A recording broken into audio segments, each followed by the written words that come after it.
Never regret when God moves you from a comfort zone. In the days of Elijah, we are told that there was a time when there was a famine. And Elijah had been directed by God to go to a brook where he was getting water. And at that brook, he was supplied in terms of food by ravens that God would order to supply to him.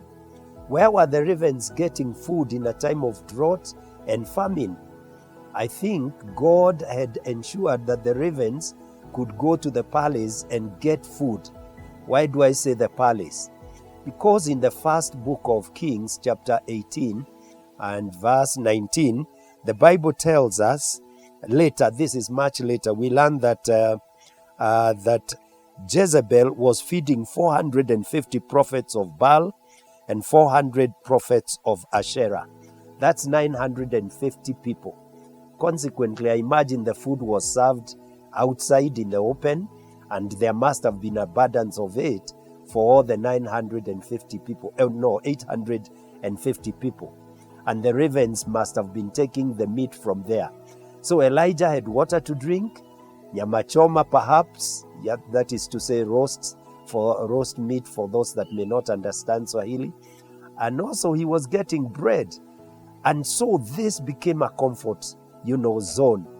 But much later, the brook dried up, and Elijah was told to move away from that place. Yes, it was a time of famine, but it was a comfort zone for Elijah.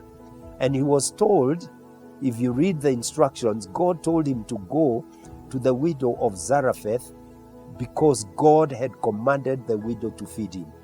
Only for Elijah to get there, and the widow says that the flour that I have is only enough for me to have one meal with my boy, and then we will wait for death. But because it was God who was leading Elijah, a miracle took place. So although he had left a comfort zone, he went to a place where he would be supplied for. This is how God works. I don't know what God has asked you to do, and it seems like when you have acted, it is not God because it is difficult. I want to say it is because God wants to perform a miracle in that place.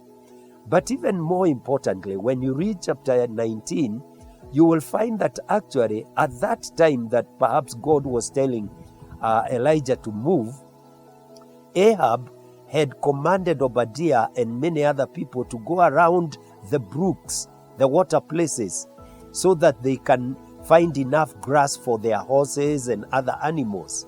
So it means that Elijah would have been found at that brook had he not moved. So God was not just moving Elijah because of, the brook that had dried. It is even possible it is God who ordered the brook to dry up so that Elijah could move. So that comfort zone was going to prove to be a danger point. God was interested in his servant. And I want to say, maybe you don't understand what is happening in your life. God may be sparing you by moving you from your comfort zone. So do not regret when God tells you to move. He has your interests in his heart, and he cares for you. He's interested in everything that happens to you.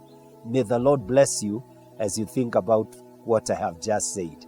And if you like this this video, share it with others. God bless you.